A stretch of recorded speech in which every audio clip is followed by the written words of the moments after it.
ধরনের মা জাহান্নামে যাবে।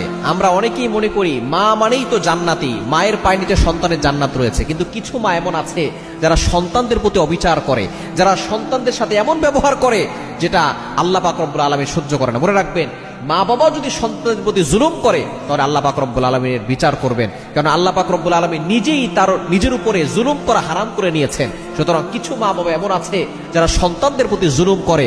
এজন্য মা হলেই যে সে ভালো মানুষ, মা হলেই যে সে জান্নাতে চলে যাবে, বিষয়টা এমন নয়। অনেকেই বলে যে আমার মা তো অনেক ভালো, এবং অনেকে বলে আমার স্ত্রী খুব ভালো। স্ত্রী হওয়াটা ভালো লক্ষণ।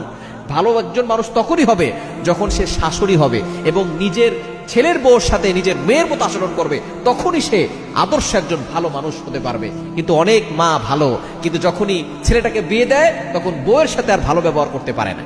এজন্য ভালো ব্যবহার তখন হবে, আদর্শ মানুষ তখন হবে যখন সে নিজের ছেলের বউর সাথে ভালো ব্যবহার করবে। তিন ধরনের মা।